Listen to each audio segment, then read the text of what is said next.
তেওঁলোকে যি মানে ভাস্কৰ্য কৰিছে তেজপুৰ দৰ্পৱতীয়া মদন কামদেৱ তাৰ মূৰ্তিৰ লগত ইয়াৰ মূৰ্তি হুবহু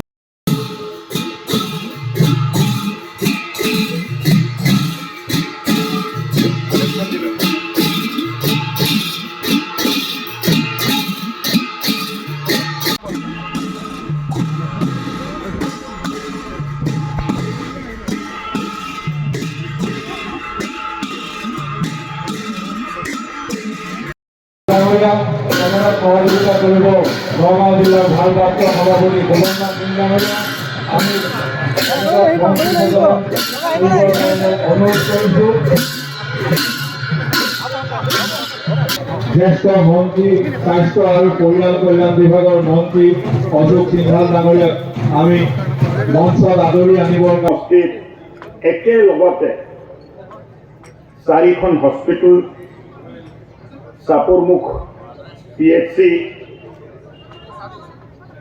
বৰপজিয়া PHC লাওপানী PHC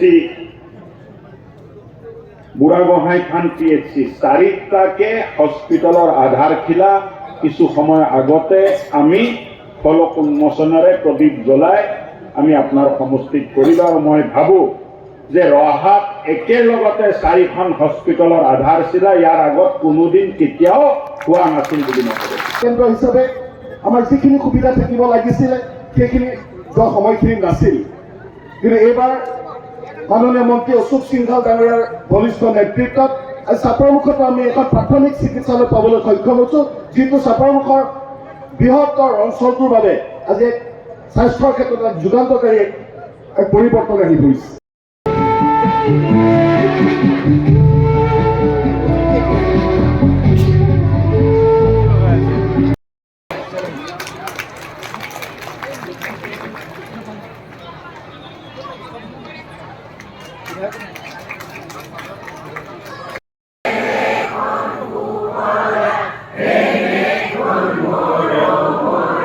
নতুন হস্পিটেলৰ আধাৰশিলা কৰা হ'ল আৰু মই ভাবোঁ যে এই হস্পিটেলবোৰৰ জৰিয়তে ৰাইজে উন্নত মানৰ চিকিৎসা পাব আৰু অহা 1.5 বছৰৰ ভিতৰত এই হস্পিটেলবোৰ আমি নিৰ্মাণ সম্পূৰ্ণকৈ আৰম্ভ কৰিব পাৰিম। যিসমূহ চৰকাৰী চিকিৎসালয় আছে, চৰকাৰী চিকিৎসালয়ত সঠিক সুবিধা বা সঠিক চিকিৎসা নোপোৱাৰ অভিযোগ আহে, যাৰ ফলত প্ৰাইভেট চিকিৎসালয়ত ৰোগী ল'ব লগা হয়। এই ক্ষেত্ৰত আপোনাৰ পদক্ষেপ কেনেকুৱা হ'ব? চব এতিয়া এটা এটা কৰি সমস্যাবোৰ আমি নিষ্পত্তি কৰি আছোঁ। ঔষধ নাছিলে, বহুত হস্পিটেলত ঔষধ নাপাইছিলে, এতিয়া আমি 15 দিনৰ মূৰে মূৰে হস্পিটেলত মানে ঔষধ দিয়াৰ এটা ব্যৱস্থা কৰিছোঁ। গাড়ীয়ে যায় ঔষধটো পहुঁচাই দিয়ে য'ত য'ত যিমান ঔষধ ব্যৱহাৰ কৰিছে। চ' ৰোটেশ্যন চিষ্টেমত গোটেই অসমত এই কাম চলি আছে। 5,000 আয়ুষ্মান আৰোগ্য মন্দিৰক আৰম্ভ কৰি 14খন মেডিকেল কলেজত এতিয়া যাৱতীয় ঔষধ উপলব্ধ আছে। বহুত নাৰ্ছ আৰু ANM GNMৰ নাটনি আছিল। আমি প্ৰায় 1200 নতুন নাৰ্ছ আমি নিযুক্তি দিছোঁ, ডক্টৰো নিযুক্তি দিছোঁ। এতিয়া বহুত অভাৱ যিখিনি আছিলে আমি মিলাবলৈ সক্ষম হৈছোঁ। অহা দিনবোৰত আৰু উন্নত মানদণ্ডৰ চিকিৎসা আমি দিব পাৰিম বুলি আমি আশা কৰিছোঁ। আন এটা প্ৰসংগ উত্থাপন কৰিব বিচাৰিছোঁ। অখিলগগৈয়ে অভিযোগ কৰিছে যে আপোনাৰ যিসমূহ সমষ্টিত, হাতীদাকৰ সমষ্টিত যিসকল বিজেপিৰ মানুহ নহয়, সেইসকল পৰ্যটকৰ আপোনাৰ নিচিনা আপুনি সুচাৰুৰূপে পালন কৰিছে বুলি বিজেপি চৰকাৰে কৈছে। অখিলগগৈয়ে যিহেতু চাওক, ঐতিহাসিক অসম আন্দোলন কিহৰ কাৰণে হৈছিলে? মংগলদৈ সমষ্টিৰ সাংসদ হীৰালাল পাটোৱাৰী ডাঙৰীয়াৰ যেতিয়া মৃত্যু হ'ল, উপ নিৰ্বাচনত যেতিয়া দেখিলে যে 40,000 সন্দেহযুক্ত ব্যক্তিৰ নাম তাত অন্তৰ্ভুক্ত হৈ আছে, তাক লৈ গোটেই ঐতিহাসিক অসম আন্দোলন 1979ত আৰম্ভ হ'ল। এটা বিশুদ্ধ ভোটৰ তালিকা পোৱাটো গণতন্ত্ৰৰ বাবে অনিবাৰ্য আৰু বিশুদ্ধ ভোটৰ তালিকা কৰাৰ কাৰণে চৰকাৰে যিটো ইলেকশ্যন কমিশনে যিটো প্ৰক্ৰিয়া কৰে তাত প্ৰত্যেকটো পলিটিকেল পাৰ্টিৰ BLA বুলি এজন ব্যক্তি প্ৰত্যেকটো বুথত থাকে। চৰকাৰী BLৰ লগত এই ৰাজনীতিক দলৰ BLA সকলেও সহযোগ কৰে। কোনোবা যদি মানুহ মৰিছে, ভোটাৰ লিষ্টত নাম আছে, তাক কৰ্তন কৰিবৰ বাবে কয়। কোনোবাই যদি এই স্থানৰ পৰা আন জেগাত গুচি গৈছে, তেখেতৰ নাম মানে কৰ্তন কৰিব কয়। নতুনকে বিয়া হৈ অহা বা এই জেগাত নতুনকে আহি সেটেল কৰা মানুহৰ ভোট ট্ৰান্সফাৰৰ কথা কয়। কিন্তু কোনোবাই নতুনকে আহি ভোট অন্তৰ্ভুক্ত কৰিছে, বয়স 25 বছৰ, মানে 7 বছৰ কিয় ভোট অন্তৰ্ভুক্ত হোৱা নাছিল? মানুহজন ক'ৰ পৰা আহিলে? ক'ৰ পৰা আহিলেতো ভোট ট্ৰান্সফাৰ হৈ আহিব লাগিব। মই যদি কালি ৰহা সমষ্টিত আহোঁ, ঢেকীয়াজুলি সমষ্টিত আমাৰ ভোট ট্ৰান্সফাৰ কৰি আনিব লাগিব। মই নতুনকে আহি 55 বছৰ বয়সত যদি ইয়াত মানে ভোট নামটো অন্তৰ্ভুক্ত কৰোঁ, তেতিয়াতো সন্দেহ এটা উৎপন্ন হ'ব। তেতিয়াতো বিচাৰিব, BLA বিচাৰিব লাগে। BLA বিচাৰিব লাগে যে আগত আপুনি ক'ত আছিলে, ইয়াত যে নাম অন্তৰ্ভুক্ত কৰাব খুজিছে। সঠিক প্ৰমাণ পত্ৰ দিব নোৱাৰিলে এটা ইনকুৱাৰী হ'ব লাগে, তাক নটিচ কৰিব লাগে। এই গোটেই প্ৰক্ৰিয়া ইলেকশ্যন কমিশ্যনৰ প্ৰক্ৰিয়া। ভোট কৰ্তন মই কৰিব নোৱাৰো। ভোট কৰ্তন কৰাৰ কাৰণে BLA নটিচ দিব লাগিব। নটিচ দিয়াৰ পিছত তাৰ শুনানি হ'ব 7 দিনৰ ভিতৰত, আৰু তাৰ পিছত BLA সিদ্ধান্ত মানে লৈ এই ইলেকশ্যন যিজন অফিচাৰ আছে, সমষ্টি ৱাইজ যে ইলেকশ্যন অফিচাৰ আছে, এৰিয়া ইলেকশ্যন অফিচাৰে তাৰ ওপৰত সিদ্ধান্ত লৈ নাম কৰ্তন হ'ব নে অন্তৰ্ভুক্ত হ'ব তাৰ ওপৰত সিদ্ধান্ত ল'ব। মই বিচাৰিলে নাম কাটিব পাৰিম বুলি। অখিল গগৈৰ কথাত ইমান গুৰুত্ব নিদিব। অখিল গগৈৰ চব কথাত গুৰুত্ব দিলে অসম মানে বেয়াৰ ফালে যাব। দেৱব্ৰত বৰা এটা দেৱব্ৰত শইকীয়াই যে আপুনি অসম চুক্তিক উলংঘা কৰিছে, নস্যাৎ কৰিছে, তেখেতক আপুনি কেনেকে মানে আপুনি উত্থাপন কৰিছে যে আপুনি হিন্দী বলৰ লগত আছে, কিন্তু আপুনি অসম চুক্তি যি অসম চুক্তিকে নস্যাৎ কৰিছে। কেনেকে নস্যাৎ কৰিব? কি কৰিব? কংগ্ৰেছৰ এটা কথা ঠিক যে মতিভ্ৰম ঘটিছে। যেতিয়া দেখিছে, এটা সময় আহিছিল যে কংগ্ৰেছ উৎসাহত আহিছিল যে আমাৰ চৰকাৰ হ'ব, চৰকাৰ।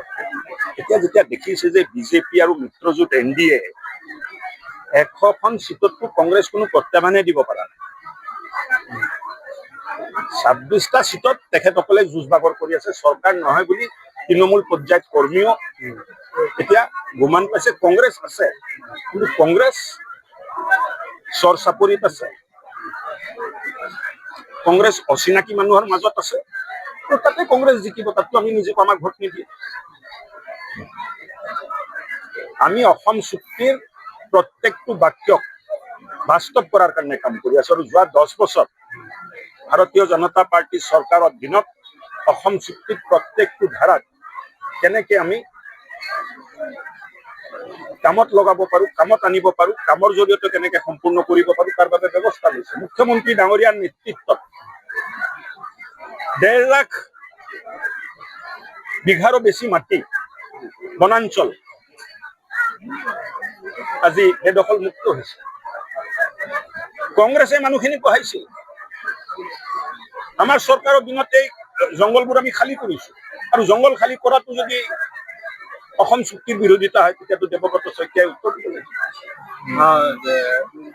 নিৰ্বাচনত আপোনালোকে কিমানখন আসন পাব বুলি আশা কৰিছে? তেনেকে ভৱিষ্যতবাণী কৰা ঠিক নহয়, কিন্তু অসমৰ ইতিহাসত এক ঐতিহাসিক ৰায়দান অসমৰ ৰাইজে ভাৰতীয় জনতা পাৰ্টী আৰু মিত্ৰজোঁটৰ সপক্ষে কৰিব বুলি আমি আশা কৰিছো। ৰহা সমষ্টিত শশীকান্তত আছে, টিকেট পাবনে নাই বা তেওঁ বিজেপি তেখেতে ভাল কাম কৰি আছে, আৰু তেখেত টিকেট পোৱাৰ সম্ভাৱনা আছে।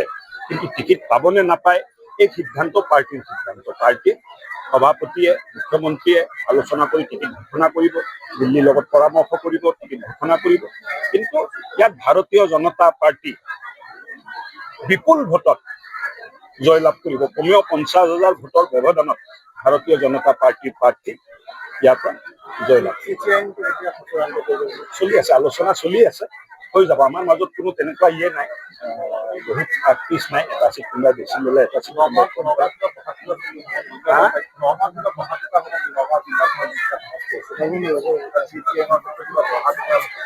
চলি আছে। এই মন্তব্যটো মিডিয়াৰ সন্মুখত আলোচনা চলি থাকোঁতে মই যদি ইয়াতে মন্তব্য কৰি দিওঁ, তেতিয়া মিডিয়াৰ জৰিয়তে আলোচনা কৰি আছে বুলি কোৱা হ'ব। আলোচনা চলি আছে, ভাল আলোচনা চলি আছে। আমাৰ মাজত কোনো বিভেদ নাই। ভাই ভাই যেনেকৈ থাকে আমি তেনেকৈ আছোঁ আৰু তেনেকৈ আগবাঢ়ি আছোঁ। AGP, DPF, PPCL, BJP, আমাৰ TMPK, ৰাভা, যৌথ মঞ্চ, কিবা সংগঠন চব আমি একেলগত আছোঁ। কোনো সৰু নাই, কোনো ডাঙৰ নাই। একেলগত থাকি অসম অসমীক কেনেকৈ আগবাঢ়ি লৈ যাব পাৰে, কেনেকৈ বিকশিত আৰু সুৰক্ষিত অসম হ'ব পাৰে তাৰ বাবে চিন্তা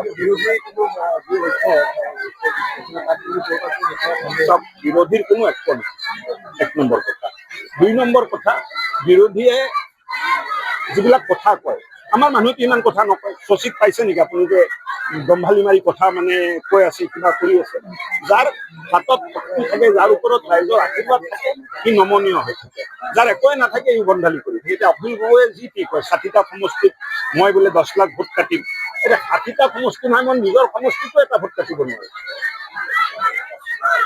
তাৰ এটা প্ৰক্ৰিয়া আছে, কিন্তু ৰাইজৰ মাজত বিভ্ৰান্তি সৃষ্টি কৰাৰ ষড়যন্ত্ৰ, সমাজৰ মাজত বিভেদ অনাৰ এটা ষড়যন্ত্ৰ তেখেতসকলৰ চলি থাকে। কিন্তু ৰাইজে গম পায়, ৰাইজে কি কৰিব লগা আছে।